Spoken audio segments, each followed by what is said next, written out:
40 años. Historia de una época. Con Javier García Isaac.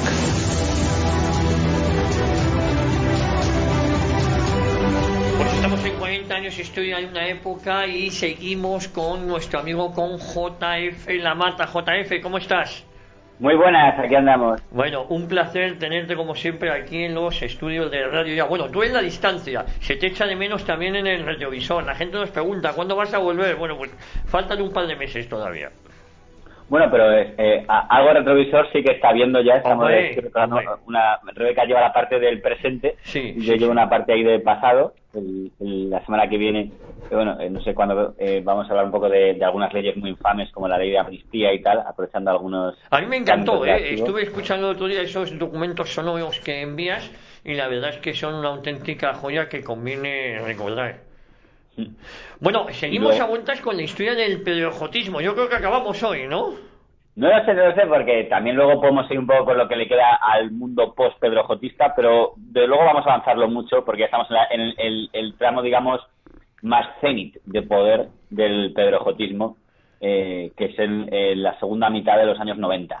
Bueno, nos habíamos quedado ya en la victoria de Aznar, si no me equivoco, ¿no? Sí. Aunque por poner el último gran escándalo que denuncia El Mundo para hacer daño a la administración felipista, tiene que ver con el mundo del espionaje. Porque ahí empieza a hacer sus pinitos un entonces desconocidísimo comisario José Manuel Villarejo. Madre mía. Que aparece por allí. Este señor es un señor que ha estado siempre vinculado a la policía, a sindicatos policiales, tal. Y en esa etapa de los dossiers, él decide que puede ser interesante tomar partido en contra de los que entonces controlan los servicios secretos. Hay que recordar que en aquella época del PSOE controlaban los servicios secretos el general Manglano y el coronel Perote. Ambos se habían hecho muy amigos de Narcís Serra. Y entonces en ese momento aparece por ahí Villarejo, que se hace que dice, esto vamos a tomar partido en contra de los mandos que están ahora, que están muy vinculados al PSOE, y él se vincula a dos periodistas del Mundo muy importantes llamados Antonio Rubio y Manuel Cerdán. Había contactado con ellos durante la fuga de Roldán. Recordemos que Rubio y Cerdán consiguen entrevistar a Roldán mientras está fugado, un gran éxito. Entonces, a partir de eso, Villarejo contacta con ellos y dice, oye, yo os puedo pasar mierda y tal, y es el que les va a pasar el caso de las escuchas ilegales del CSIC. Él, es decir, que ya empieza también esa vinculación de Pedro J. Bueno, yo creo que ya había comenzado, porque esas entrevistas que tuvo con dirigentes de ETA, pero ahora ya con lo que es el Estado, más que con los criminales de ETA, ahora ya con esas tramas de espionaje, ¿no? Claro, aquí lo que está claro es que las cloacas, por usar una terminología, aunque a mí no me gusta demasiado, pero bueno, para que se entienda, había dos diferentes. Estaba un grupo que estaba más cerca del PSOE, por así decirlo, que sería lo que representaban Manglano, Perote y Vera, pero se crea otra división, que es la de el comisario Villarejo con Rubio y Cerdán, que sería, digamos, más cerca, digamos, del Partido Popular. Dentro que el señor Villarejo no es que sea más cerca de un partido u otro. Como usted bien sabe, el señor Villarejo es un señor que entenderá que la información es algo con lo que comerciar, como el trapero de la esquina que va a vender cosas. Entonces, en aquel momento se lo vende a quien su mejor cliente es el diario El Mundo, pero no será el único, ¿no? Una práctica habitual que hará este señor es decir, ofrecerle servicios a gente, y si gente le dice que no, ir a los enemigos de esa misma persona a ofrecérselos a ellos, ¿no? Pero bueno, que empezó en este momento, y su mejor cliente objetivamente ha sido el diario El Mundo, siempre, durante 20 años, me atrevería a decir, ¿no? Desde el año 95 hasta el año 2014, incluso más, 2017 diría yo, el mejor cliente del comisario Villarejo ha sido el diario El Mundo, que es el que más, primero con Antonio Rubio y Cerdán, y luego cuando Rubio y Cerdán lo dan, se lo pasan a Eduardo Inda, que ya vendrá muchos años después. Una frase que ha dicho alguna vez Antonio Rubio es, una de las mejores cosas que he hecho en mi vida es pasarle como fuente a Villarejo a Inda, como que se alegraba de haberse, digamos, librado de esa vinculación. Bueno. En este momento, también... el periódico, ¿cómo se encuentra? ¿Está pegando muy fuerte? Sí. Es un momento bastante bueno. Hay que recordar que la prensa de papel siempre ha sido algo muy deficitario. Quiero decir, los empresarios que se meten a vender papel, a vender periódicos, es muy difícil que ganen dinero. Entonces, de hecho, una frase muy absurda que dicen a veces los periodistas es: ¡ay, el gran error de los magnates de medios fue meterse en televisión porque eso lo corrompió todo y tal! Digo, hombre, no sé si corrompió todo o no. Es la primera vez que los magnates se meten en un medio de comunicación en el que la supervivencia depende de la rentabilidad, que viene a ser lo normal, porque las televisiones en este país, las grandes, han sido rentables, porque estábamos acostumbrados a una historia de medios en la que los negocios no son rentables. Y con perdón, cuando los negocios no son rentables, uno se pregunta qué es lo que hace que sobrevivan. Y entonces siempre está esta duda en el sector de los periódicos. Hay que decir que en Madrid el único periódico rentable históricamente desde que se fundó hasta prácticamente anteayer, hasta de 2011 para adelante, ha sido el diario El País. Los demás han perdido siempre dinero. Lo que pasa es que en momentos determinados el ABC consiguió ganar, muy poco, pero en algún momento, y en el caso del Mundo, ahora, este periodo, el que va del año 93 al año 97-98, es la primera vez que el Mundo gana dinero. Consigue, digamos, ser un periódico rentable, algo que en el sector de papel es muy complicado. Muy complicado. Lo consiguió, porque consiguió que en ese momento, por las ventas que tenía el periódico, fuera rentable. Lo volverá a conseguir una segunda vez, ya más adelante, en el 2007, 2009, y ya después nunca más. Son los dos momentos en los que el Mundo ha sido rentable, con el 11M y en esta etapa de los casos felipistas. Y por terminar la ecuación, hay también una persona que suministra dossiers al diario El Mundo, es Mario Conde, también está por ahí. A Mario Conde le han echado del Banco Banesto y ya El Mundo no quiere saber mucho de él, pero él también ha entrado en relaciones con exagentes del CSIC cabreados, como Perote, que era un espía del CSIC, al que en un momento determinado se enfada con Manglano y le pasa basura a Mario Conde, y Mario Conde se lo pasa también al Mundo. Entonces al Mundo, digamos, le llegan basuras por dos direcciones: por la dirección de Villarejo y por la vía Mario Conde, y con eso pues termina de enfangar el ambiente socialista. Pero hay que ser justos, ninguno de los escándalos que publicó Pedro J contra el felipismo se demostró que fuera mentira, con lo cual podemos señalar, bueno, es que se lo había pasado no sé quién, el contable de Filesa que estaba cabreado, la exmujer de Juan Guerra que estaba cabreada, Villarejo que quería trapichear porque era un mercenario, Perote porque estaba cabreado. Perfecto, pero el hecho objetivo es que no se demostró, todos ellos fueron acreditados como informaciones veraces, que eso es importante decirlo cuando habla la gente, las cloacas, bueno, pues serán las cloacas o serán lo que usted quiera, pero si es verdad, no puede usted reprocharle al periódico que lo publique, al margen de que podamos ver intencionalidad o no en favorecer a quien ya era su amigo José María Aznar. ¿Cómo empieza entonces aquí esta cuestión? Bueno, ahí la clave, fíjese, en el año 96, en marzo, el Partido Popular gana las elecciones. Y entonces hay muy poquito después de esa victoria electoral, José María Aznar asiste a un paso de Semana Santa muy famoso en el balcón. Y es muy conocido ese balcón porque en el balcón de ese paso de Semana Santa está José María Aznar, está Rodrigo Rato y está Pedro J. Ramírez. Es la famosa foto del balcón en la que, digamos, se evidenció que Pedro J. Ramírez había entrado ya en el círculo de relaciones personales de José María Aznar. Con lo cual, esa foto que quizá muchos dicen que la ha perjudicado, ¿no? Pedro J., cuando luego años después se distanciara de Aznar, dirá, bueno, es que yo estaba ahí para conseguir información. Bueno, en aquella época estaba claro que eran muy, muy cercanos Aznar y Pedro J. Ramírez, y además él mismo lo ha contado, que se iban de vacaciones a Baqueira Belet, que iban 2 veces por semana a jugar al pádel. La redacción del Mundo había construido una sala especial que el propio Pedro J. ha enseñado por televisión, que tenía una especie de puerta trasera que iba a un campo de pádel donde quedaban Aznar, Pedro J. y Juan Villalonga, que era el amigo de la infancia de José María Aznar, a jugar al pádel.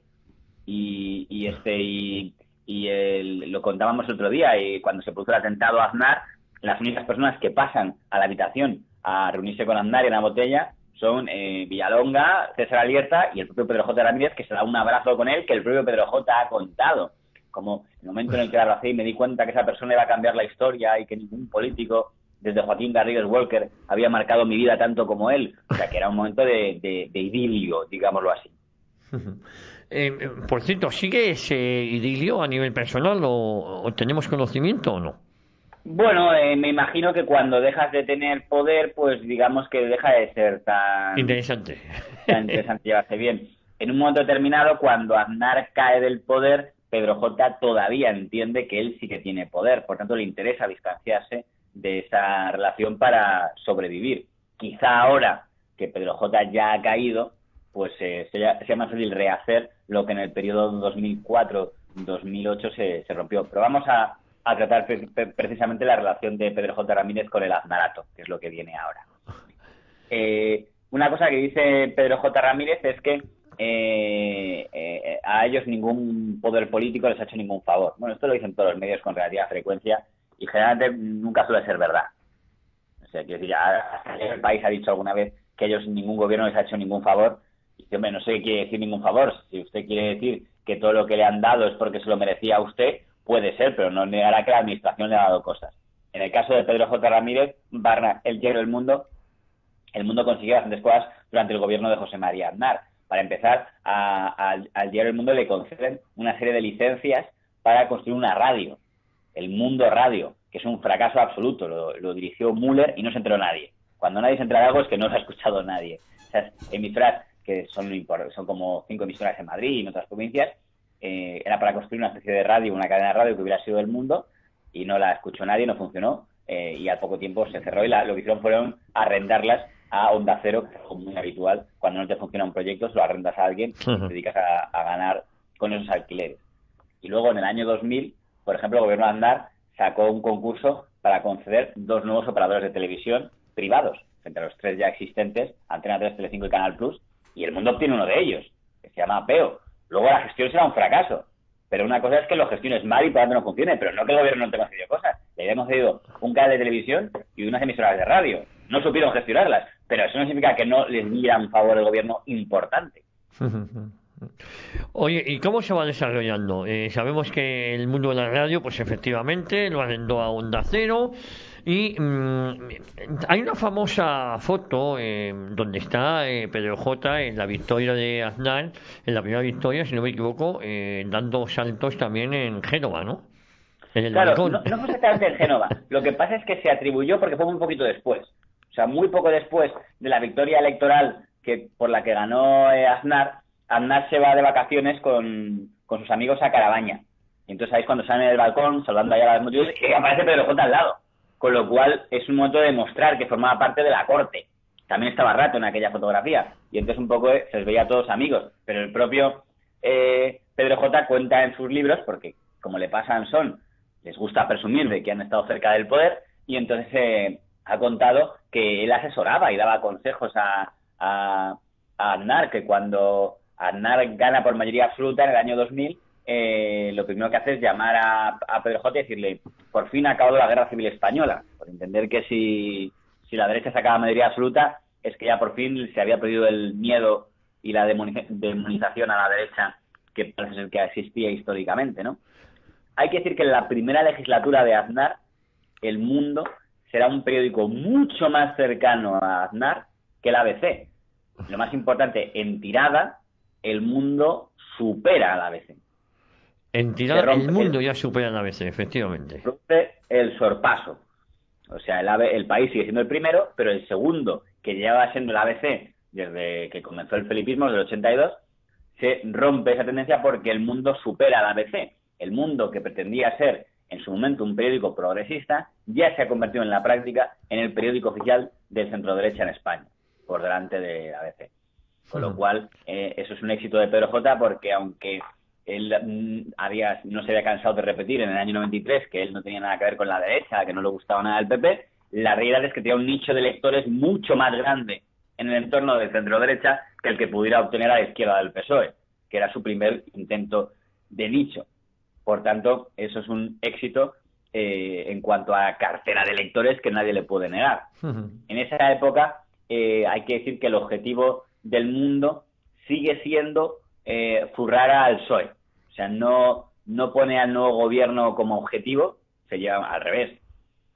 En esa época, que están de ministro Francisco Álvarez Cascos y de portavoz del gobierno don Miguel Ángel Rodríguez, son figuras muy atacadas por la izquierda porque no controlan bien sus temperamentos, le pillan a Miguel Ángel Rodríguez amenazando por teléfono a empresarios mediáticos, tal, y eso lo publica El País, mucha gente se burla de él, y el único periódico que les defiende es El Mundo.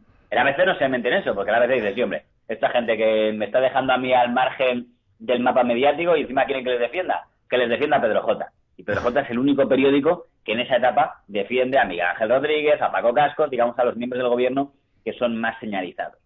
A quien no defiende, y eso es interesante decirlo, es al PP catalán, a Àlex Vidal Quadras, porque El Mundo tuvo una participación muy importante en la liquidación del PP catalán como federación antinacionalista. Acuérdense que en aquella etapa el gobierno de Aznar, estamos hablando del 96 al 2000, gobierna con el apoyo de Convergencia y Unió, de Jordi Pujol. Sí. Si Pujol hubiera pactado con el PSOE e Izquierda Unida, un acuerdo muy difícil porque significaba que comunistas y Pujol votaran lo mismo, pero si hubiera hecho, hubiera sido gobernando Felipe González.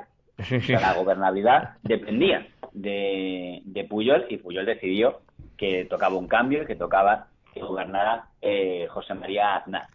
Y es verdad que consiguió muchísimo. Pujol, como usted bien sabe, no fue gratis, hubo un pacto, no es como ahora que se improvisa todo. Ahí fue un pacto firmado de 4 años, un compromiso que del 96 al 2000 Convergencia y Unión apoyaría todos los presupuestos que presentara el Partido Popular, pero a cambio el Partido Popular tuvo que aceptar una serie de cosas, no solo de financiación a Cataluña, que fue lo más importante. Se hizo el famoso modificación de la educación para que las competencias educativas fueran directamente de la Generalitat de Cataluña, un decreto que firmó doña Esperanza Aguirre como ministra de Educación, que ella dice que estaba en contra, pero que lo tocaba hacerlo porque no tenían mayoría absoluta. Y es cuando se pudo empezar a enseñar historia en Cataluña de acuerdo a cómo le gustaba al nacionalismo catalán que se enseñara la historia. Eso ocurrió en el 96.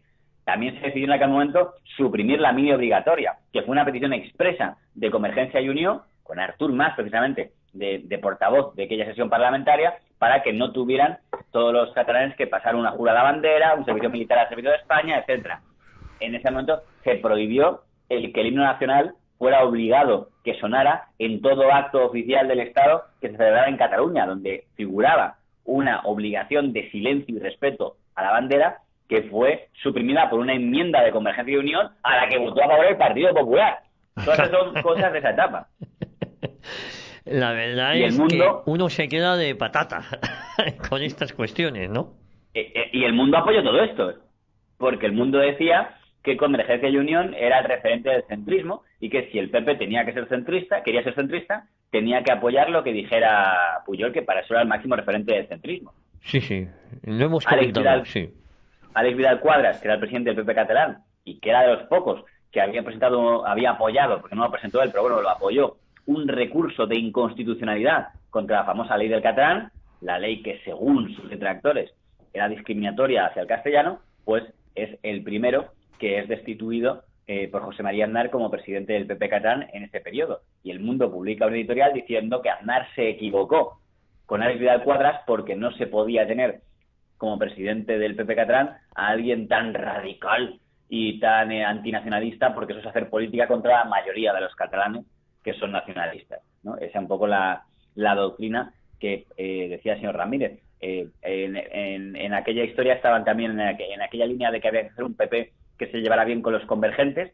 Los máximos referentes en aquel momento eran los hermanos Fernández Díaz, don Alberto y don Jorge Fernández Díaz, que apoyaron totalmente la línea de entendimiento con el nacionalismo. En Madrid, Cascos, aunque luego evolucionara, y periodísticamente una figura muy importante era en ese momento un corresponsal del ABC catalán, que entonces ya era conocido como una especie de comisario político de los Fernández Díaz, comisario periodístico de los Fernández Díaz, que era Francisco Maluenda. Las figuras que estaban en esta etapa de idilio, de pactos del Majestic.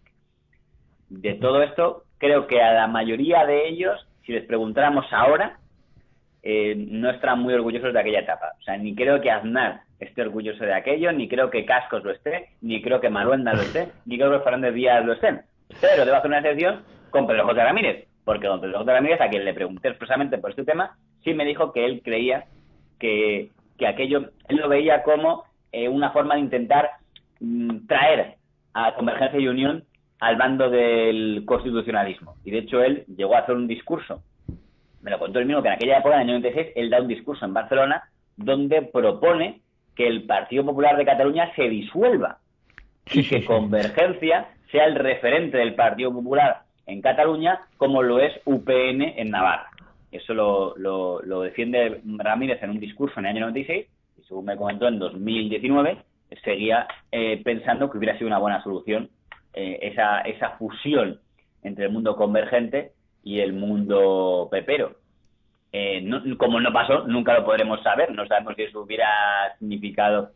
Yo no sé qué van a hacer de usted del pacto del Majestic. Si se quiere ser justos, podemos decir que a corto plazo consiguió estabilidad. O sea, tras unos años de mucha inestabilidad por el felipismo, los 4 años que van del 96 al 2000, con un gobierno en minoría, sin mayoría absoluta, fue totalmente estable. La Convergencia y Unión cumplió. Pero acá, a costa de, es la otra. La otra cara de la moneda, si me permites, JF, es que se ha pagado un precio muy alto. Entre otras cosas porque el independentismo tiene siempre un plan a medio o largo plazo. La derecha o el centro reformista, que es la nueva denominación que cogió el partido a partir del momento de la llegada al poder, es un plan muy cortoplacista. Había que gobernar 4 años y para ello, fíjate lo que te digo, si Aznar no cede a ese chantaje nacionalista y adelanta las elecciones, saca la mayoría absoluta que sacó después. Yo ahí no tengo ninguna duda, fíjate lo que te digo. ¿Y cuál fue el problema de Aznar? El servicio militar que se nos olvida mucho. No fue la izquierda quien se carga el servicio militar, es Aznar, y a petición de quién, de Jordi Pujol, porque el nacionalismo tenía ese plan de ir desestructurando uno de los pilares básicos como era el ejército, ¿no? La verdad es que yo creo que los mayores éxitos que sacó el puyolismo de aquella etapa fue el tema del servicio militar, de suprimirlo, y el tema de la educación, que eso fue también otro éxito. Hay que decir que en una Junta Nacional del PP se vota este tema y es abrumadoramente a favor. O sea, todo el mundo dice con el pacto. Yo creo que los únicos dos que se fueron de esa Junta Nacional fueron Juan Ramón Calero y Fernando Suárez. Creo que fueron los dos que se fueron en aquel momento porque decían, oiga, pero ¿cómo pueden ustedes ceder las competencias de sanidad y sobre todo de educación a las comunidades autónomas? Juan Ramón Calero, que montó el padre, y yo estuve con él en esa aventura política. Básicamente por eso, porque no compartía ese pacto pero si le estamos dando más a los nacionalistas de lo que le ha dado el peso en 13 años. Esa frase es de Xavier Arzalluz. Xavier Arzalluz es el que dice, le hemos sacado más a Aznar en un mes que a Felipe González en 14 años. Y Fernando Suárez, que es el único ministro de Franco que sigue vivo y que estaba en el Partido Popular. Seguía en el Partido Popular, que es una figura muy importante, y él se va en ese momento. Se va del partido porque no quiere sentirse, digamos, cómplice con la línea de entendimiento con los nacionalistas catalanes. Como Aznar en la siguiente saca mayoría absolutísima, podría parecer en ese momento que se había solucionado el problema. Aznar, yo creo que se creyó, digo, ya está. Solucionar el problema del nacionalismo para siempre, son nuestros aliados, etcétera, etcétera, etcétera, etcétera. Luego se dio tiempo después que no se había resuelto nada, pero en aquel momento lo pareció. Y yo creo que Aznar se lo creyó. Y Pedro J también. Eso es lo que te iba a decir. Y Pedro J estaba viviendo sus tiempos de vino y rosas. En ese momento hay una cosa importante que se va a producir. Aunque todo el mundo, en todos los medios de comunicación, estoy hablando de medios de comunicación de Madrid, de ámbito nacional, no ámbito local, pero en el ámbito nacional había una especie de admiración platónica, que no quieren reconocer, pero es sincera de todos, las empresas de comunicación de España, a Jesús Polanco. Era el tío, el que todo el mundo se metía con él, pero todo el mundo se metía con él porque en el fondo quería ser él. O sea, es una cosa muy curiosa psicológicamente. O sea, Pedro J, Jiménez Los Santos, Pablo Sebastián, Jaime Calmani, Luis María Ansón, todos ponían a pedir a Polanco y todos querían ser Polanco, que era la clave de toda esta historia. Entonces, García también, cuando gana Aznar, entonces, bueno, si del gobierno felipista un tío, Jesús Polanco, ha podido crear una especie de grupo mediático con una radio, la televisión y un periódico con más influencia, con una influencia equiparable a la que pudiera tener un Murdoch, un Berlusconi en Australia o en Italia, y ahora Polanco en España, pues yo me pido lo mismo. Entonces, una cosa muy clave de la legislatura de José María Aznar es que un montón de personas, y Pedro J es una de las más importantes, entienden que es su momento para montar un grupo mediático afín. Pedro J. Ramírez, de todos ellos, es el que tiene una relación más cercana a José María Aznar. Por eso, aparentemente, es el que puede tener más opciones de conseguirlo realmente. De hecho, en cuanto a información privilegiada, es el que más va a estar en contacto con la administración. El problema que tiene el mundo es que, digamos, que claro, recordemos que Pedro J. Ramírez, aunque se comporte como un propietario, no lo es. Los propietarios siguen siendo los señores que están en Italia y que no quieren mucho jaleo. Dicen, tú haz que el periódico sea rentable y no te metas en más cosas. Aquí va a ser la primera vez que Pedro J. va a hacer algo que va a hacer muchas veces y que al final le puede acabar costando caro, que es tomar decisiones por su cuenta como si fuera el propietario, ¿no? Y entonces intentar crear... Fíjate que Pedro J., para meterse con el país, había dicho muchas veces, yo no soy nunca más que periodista, no como el país, que ya es magnate. Bueno, en este momento Pedro J. va a cambiar de dirección y va a intentar también ser el magnate de medios. Es una cosa importante a través de la empresa editora del mundo que se llama Unidad Editorial, que es un poco vamos a ver si consigamos que esto tenga más fuerza. Entonces, Unidad Editorial, que tiene un grupo de emisoras de radio que le ha concedido el gobierno Aznar, intenta también entrar en televisión. Justo en la etapa del gobierno Aznar llega la televisión por satélite, las plataformas de televisión por satélite de pago, lo que hoy es Movistar, para que lo entendamos, lo que hoy es Movistar Plus. Eso llega en el año 1997. Uh-huh.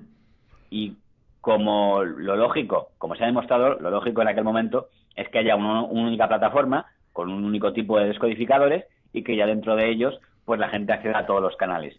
Como en aquel momento estamos en guerra mediática, no se ponen de acuerdo y aparecen dos plataformas, que es algo un poco absurdo porque el mercado no da para tanto, y una se llamaba Canal Satélite Digital, que es la de Prisa, y otra es la que monta Pedro J. con Villalonga, que entonces es el presidente de Telefónica, con Televisión Española, que se llama Vía Digital, que son las dos plataformas que existen en ese momento.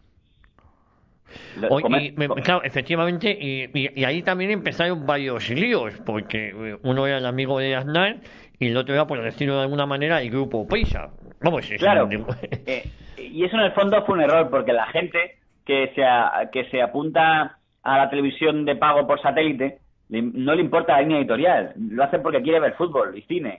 Claro. Entonces, pretender que hubiera una plataforma, digamos, progresista y otra plataforma, digamos, pepera, no le importaba a nadie. No es como la prensa donde la gente sí busca más línea editorial. En la televisión de pago la gente quiere ver cine y quiere ver fútbol. No le metas la línea editorial, que no le importa nada. Y de hecho, se vio enseguida que en el mercado no había espacio para dos plataformas. Hoy, lo que era Vía Digital y lo que era Canal Satélite Digital está fusionado en lo que hoy es Movistar Plus. Pero en aquel momento estaban separadas, con lo cual fue un error estratégico económico para ambas. Aunque sí, peor para la del gobierno, que lo hizo peor. Sí, sí. Hay que decir que Telefónica es una empresa pública. Hoy es privada, pero en aquel momento era una empresa pública, está en proceso de privatización, pero mientras está en ese proceso sigue funcionando como una empresa pública. Por tanto, es el Estado, por tanto, es el gobierno. Juan Villalonga no dejaba de ser, por tanto, un funcionario del gobierno, alguien a quien había nombrado el gobierno para que manejara dinero del gobierno. Con lo cual, el hecho de que el Estado tomara parte en una de las plataformas ya es algo extraño, ya es algo complejo. Además, como usted sabe, Juan Villalonga era amigo desde el colegio de José María Aznar, no se molestaba ni en disimular que ponía amigos al frente de la mayor empresa pública del país y, por cierto, a hacerse millonario, porque Villalonga se hizo millonario en su etapa en Telefónica, se llevó hasta las trancas de pasta que puso el tío. Bueno, Pedro J. Ramírez figura como accionista de Vía Digital, Unidad Editorial. También figura Luis María Ansón, no ABC, Ansón, porque lo hace a través de Mexicanos, de Televisa, pero ya figura Luis María Ansón por ahí. También figura la COPE, García, también figura Época, Jaime Calmani, con lo cual en Vía Digital están como accionistas todo lo que podríamos llamar los periodistas amigos del gobierno. Está Juan Villalonga, amigo de Aznar, está Pedro J. Ramírez, está José María García, está Jaime Calmani, está Luis María Ansón, está ahí todo, y Pedro J. Ramírez, todos en pandilla, en aquella ruina llamada Vía Digital. Pero fue como el primer intento televisivo de todos los que aspiraban a ser polancos con el PP. Ahí estaban todos. Era toda la tribu y se estrellaron todos. O sea, Vía Digital fue una auténtica ruina para el grupo de amigos mediáticos de José María Aznar. Pero en ese contexto, Antena 3 Televisión jugaba un papel muy importante, porque Antena 3 Televisión era la única cadena que podía disputar a Prisa la compra de los derechos del fútbol. En ese momento, quien controlaba Antena 3 Televisión era Antonio Asensio, el de Interview, que estaba ya muy arruinado, amigo de Felipe González, pero que estaba ya muy arruinado por diversas cosas. Nunca fue una persona de mucho dinero. Asensio era un tipo muy hábil para los negocios, para ir negociar, comprar fotos de mujeres desnudas y conseguir alguna que otra primicia, pero él de origen no era millonario. No. Entonces en ese momento ya tenía muchas deudas, se había caído su principal fuente de financiación, que era Mario Conde, y entonces estaba ahí un poco mal. Pedro J. Ramírez es uno de los que va a participar en las presiones para que Asensio venda, hasta el punto que, según me cuenta a mí, el consejero delegado del Grupo Z en aquel momento, el señor San Clemente, cuando negocia la venta Asensio a Telefónica de Antena 3, está en la reunión Pedro J. Ramírez. Sí. Que yo le dije, ¿y qué hacía ahí Pedro J. Ramírez? Si oficialmente era un periodista de un grupo que no tenía nada que ver con la compra. Entonces, yo te digo que estaba allí, en las negociaciones. Digo, no sé si estaría de parte del gobierno, como interlocutor del gobierno o como interlocutor de Telefónica. Pero ahí estaba, en esas reuniones, negociando la venta más o menos presionada de Asensio de Antena 3. Digo, para que tengamos el poder que tenía Pedro J. Ramírez en aquella época. Según siempre la versión de Z, le llegaban a amenazar con que si no vendían en ese momento Antena 3 al gobierno, porque recordemos que Telefónica no dejaba de ser el Estado, si no vendían Antena 3 al Estado, no renovarían la concesión a Antena 3. Las concesiones que había concedido Felipe González en el año 89 caducaban en 2000. Tenían que ser renovadas en 2000 o el canal se iba al garete por el gobierno Aznar. Por tanto, en el 97 le dijeron, oye, o vendes Antena 3 que te va a pagar mucha pasta Telefónica / el Estado, o en 2000 no te la renovamos. Y por tanto, tus ganancias se van a cero. Y entonces, pues Asensio dijo, no, vendo. Vendo, y además hizo gran negocio, se llevó mucha pasta. Y entonces cuando aparece junto a Vía Digital, primer proyecto televisivo del aznarismo, Antena 3 Televisión. También por Telefónica. Aparece. También con Juan Villalonga al frente. Recordemos, Juan Villalonga, el tipo que se va a jugar al pádel con José María Aznar y con Pedro J. Ramírez. Imagínense qué trato privilegiado va a tener Pedro J. Ramírez en Antena 3 Televisión. Que él seguramente entendió que con esa operación podía más o menos tutelar Antena 3 Televisión Pedro J. Ramírez, ¿no? Dice, ya tengo El Mundo, tengo Vía Digital y tengo Antena 3 más o menos está bajo mi influencia, ¿no? Faltaba el tema de la radio. Él ofrece a la cadena COPE, Pedro J. Ramírez, dice a COPE, mira, como tengo 8 emisoras, os propongo una cosa a los curas. Digo, asocio mis emisoras del mundo a la COPE y a cambio me dejáis controlar los servicios informativos. Y entonces la COPE dije, sí, y un jamón con chorreras. O sea, por 8 emisoras de mira, que no nos hacen falta, ya vas a controlar los servicios informativos. Y dices, no nos interesa. Cosa que le dolió mucho a Pedro J. Entonces dice, así, pues me voy. Se fue como tertuliano, se peleó con Luis Herrero, que era el que él pensaba que le iba a apoyar. Y entonces, plan B, se va a ver a Los Ciegos, que entonces tienen todavía Onda Cero.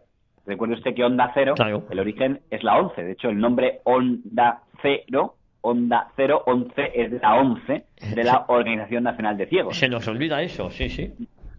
En ese momento, Los Ciegos ya se quieren ir del sector mediático, ha caído Miguel Durán, que era el que lo había montado, porque también tuvo escándalos judiciales. En aquella época todo el mundo tenía escándalos. Tenía escándalos, si no eras nadie, ¿eh? Y entonces, nuevamente van a volver a utilizar la Telefónica. Telefónica va a hacer una oferta con José María García y con Pedro J. Ramírez como sus principales intermediarios para comprar Onda Cero. Había un tema legal que era complicado, de que las acciones tenían que ser transferidas de una manera que no se podía hacer, y Aznar cambió la ley expresamente para que pudiera Telefónica comprar Onda Cero. Y ahí sí repite el acuerdo Pedro J. Ramírez de, oye, os doy mis emisoras y a cambio, y aquí sí se acepta.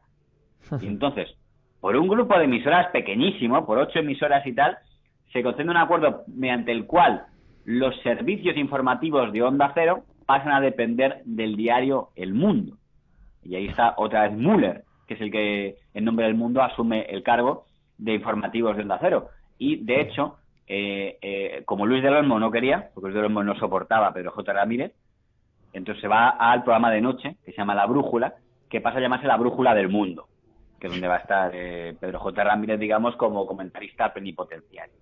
Entonces, en esta etapa que estamos hablando, es cuando ya a Pedro J. Ramírez más poder le podemos atribuir, porque aunque en la práctica legalmente no es así, porque son empresas, es Telefónica, no es él, pero él interpreta que ya tiene influencia en prensa con un periódico que controla él totalmente, en radio vía Onda Cero y en televisión con Antena 3 y en televisión por satélite con vía digital. Esos eran los tentáculos del pedrojotismo en aquel momento.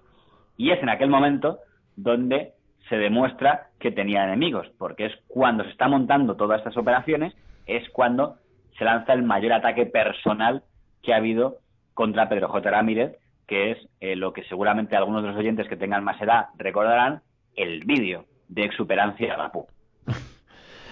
Claro, aquí él, ¿en qué contexto aparece ese vídeo? Porque también estaba por ahí un tal Rodríguez Menéndez, ¿no? Claro, esto tiene que ver con el mundo de las cloacas al que antes hacíamos referencia.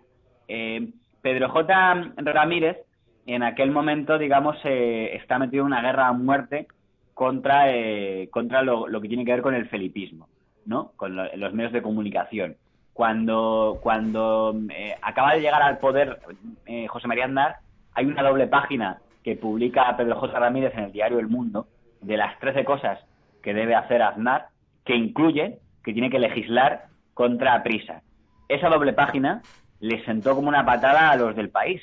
De hecho, a mí me lo han recordado. Es que Pedro J. publicó aquella doble página donde decía lo que tenía que hacer el gobierno de ir contra nosotros, tal. Eso me lo contó desde Cebrián, hasta que entonces dirigía el País, que era Severio, hasta Joaquín Estefanía, que empresa le sentó como una patada a todos, decir, oye, ¿qué es esto de que un competidor le diga al gobierno qué pasos tiene que dar contra nosotros?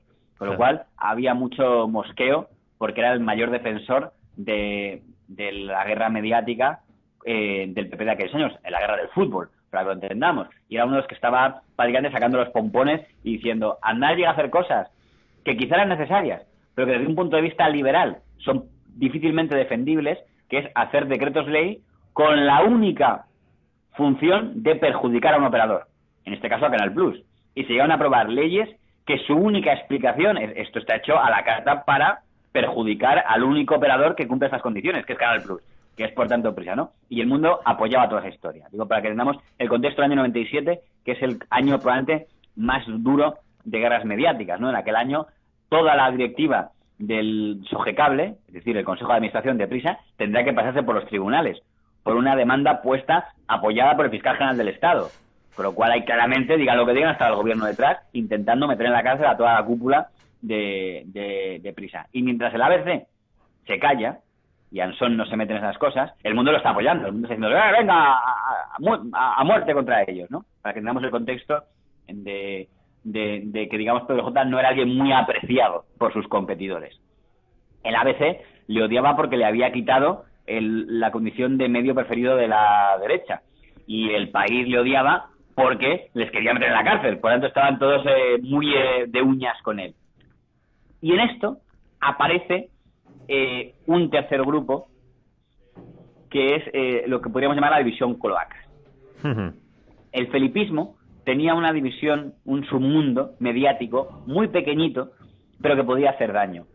En ese mundo es donde se habían controlado Rafael Vera, José Barrio Nuevo. Estos no tenían mucho que pinchar y que cortar en el País, porque el País no interesaba. Digo, mira, no me quiero meter en esas cosas.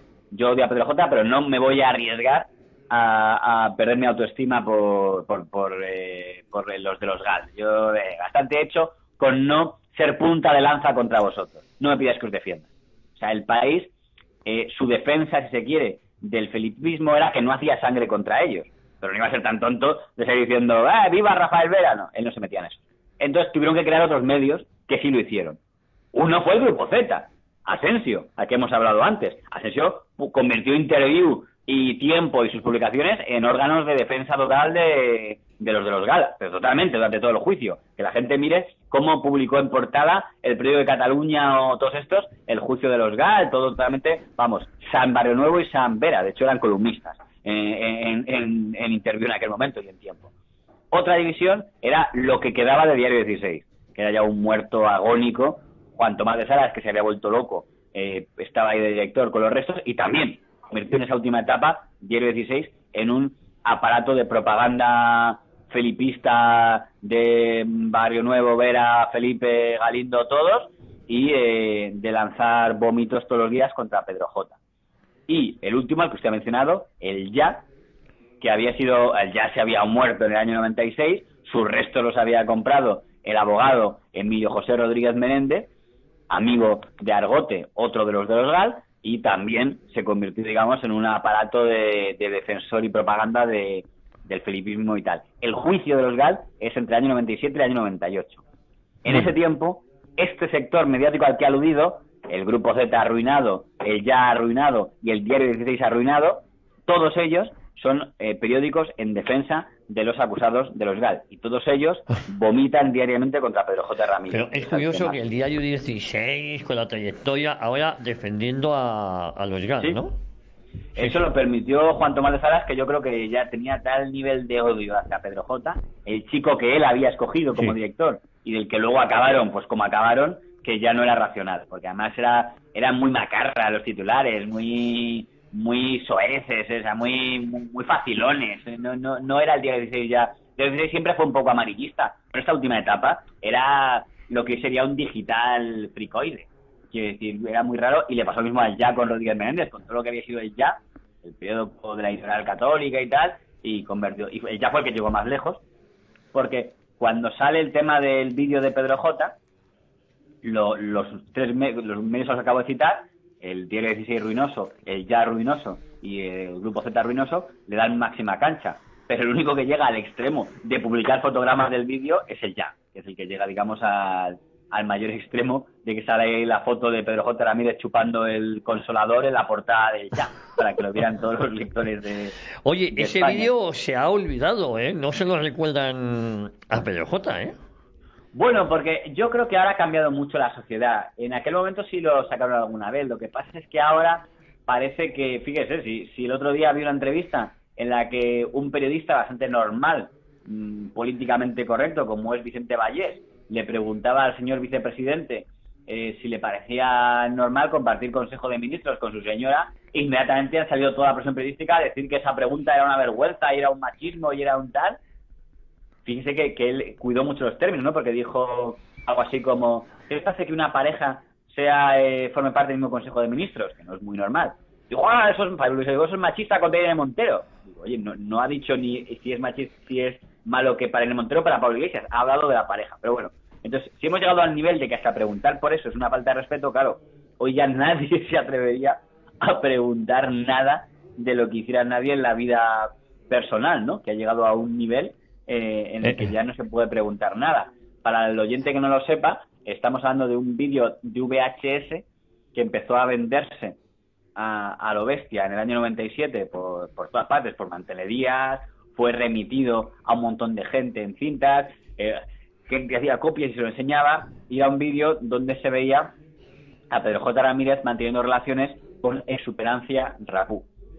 El motivo por el cual, digamos, el vídeo se hizo famoso, bueno, tenía dos componentes curiosos. Es verdad que en aquel momento Pedro J. Ramírez tenía una relación estable con la madre de sus hijos, que era la Prada. También le mandaron un vídeo a ella y a su padre, así de simpáticos fueron. Aparte de eso, es que además la práctica, digamos, no sé quién para dar lecciones sobre la materia, pero digamos que era poco convencional, con corpiño rojo y todo aquello. Entonces era digamos, curioso, digámoslo así. Pero bueno, fíjese que... Sí, la verdad es que yo vi el vídeo, tuve el mal gusto de verlo, y la verdad es que era un poco... viene a ser lo que ha ido recomendando ahora la nueva directora general del Instituto de la Mujer, de Beatriz Jimeno. Bueno, es verdad que en un momento se beben cosas un poco habituales, pero bueno. Pero bueno, el caso es que Pedro J persiguió en misericordia a los que él sospechaba habían grabado ese vídeo. Bueno, es verdad que tal como era España en el año 96-97, podría pensarse que con la difusión del vídeo pues podía haber dimitido, que supongo que es lo que pretendían encima del vídeo, ¿no? Destruirle a él políticamente o mediáticamente, ¿no? Y lo cierto es que no lo consiguieron. Ahora bien, hay quien dice que esa difusión del vídeo, digamos, perjudicó a que Pedro J. Ramírez ocupara un papel más grande en este emporio mediático que se está montando en torno a Telefónica, ¿no? Como que la idea era que él hubiera tenido un papel más importante y que tras salir el vídeo dijeron, bueno, pues quizá mejor buscar a otra persona. Esas son teorías que existen. Lo que es cierto es que por lo menos como director del Mundo no consiguieron escabecharle.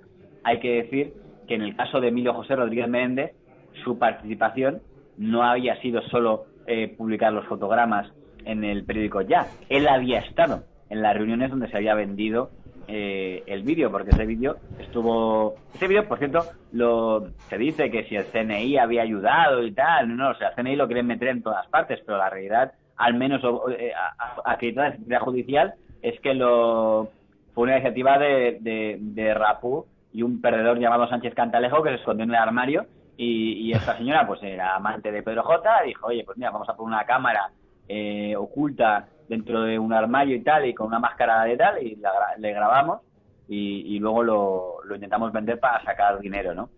Intentaron vendérselo a Interview dijo que ese precio era muy caro, aunque lo visionaron, pero dijeron, este precio es muy caro. Que en ese momento dirigía Interview era don Agustín Valladolid, que había sido jefe de prensa de Rafael Vera, una vez más a las conexiones, y él fue el que redactó una hoja de presentación del vídeo para que lo fueran pasando a otras personas.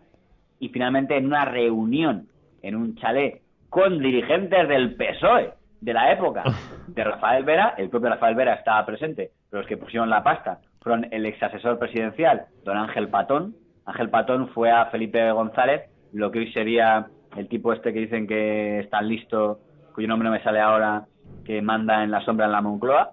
Pues el equivalente que tenía Felipe González era Patón, y Patón fue uno de los que puso dinero, y el otro fue un exgobernador civil de Guipúzcoa, a quien mencionamos en este mismo programa, que era Goñi Tirapu. Esos dos fueron los que pusieron el dinero para que comprar el vídeo, los que se lo pasan a Rodríguez Menéndez y los que lo difunden.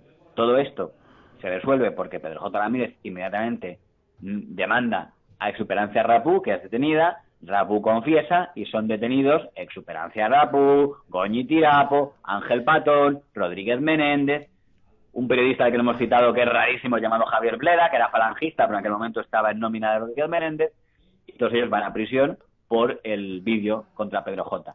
Lo único que hay que decir, en este caso claramente Pedro J. fue la víctima, es que Pedro J. los primeros días del vídeo, luego cambió, publica en portada que el vídeo es un montaje. Sí.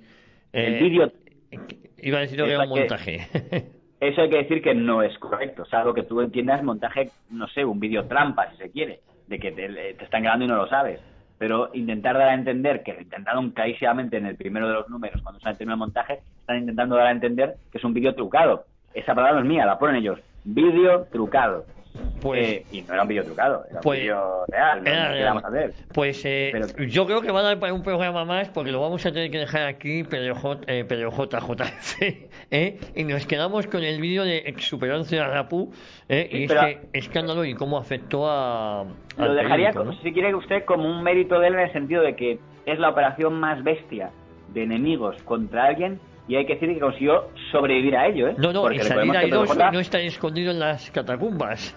Claro, en Estados Unidos se hubiera escondido y tal, pero J hay que decir que superó el mayor obús que le pueden disparar a un periodista, y es más, el tío hasta lo cuenta. Él tiene un libro llamado El Desquite, donde cuenta todo esto, en vez de ocultarlo, como mérito de cómo aguanté el misil que me lanzaron. La que no sé cómo lo aguantó fue Agatha Ruiz de la Prada, que dijo en aquel momento, bueno, eso hizo nuestra relación aún más fuerte, Ya, aunque al final... se lo pregunten ahora a la buena de Ágata, pues la verdad es que es una señora, visto el comportamiento que con posterioridad ha tenido el protagonista de nuestra serie. Ella habló en aquel momento, y le defendió. Podría haberse callado. En aquella etapa, en el momento más negro en el que está todo el día hablando del vídeo de Pedro J, ella interviene en la COPE con Antonio Herrero y hace una defensa a ultranza de su pareja. O sea, ella no se puede quejar él del trato del comportamiento que tuvo en ese periodo. La próxima semana volvemos aquí a 40 años historia de una época, a ver si rematamos ya la historia del Pedro Jotísimo.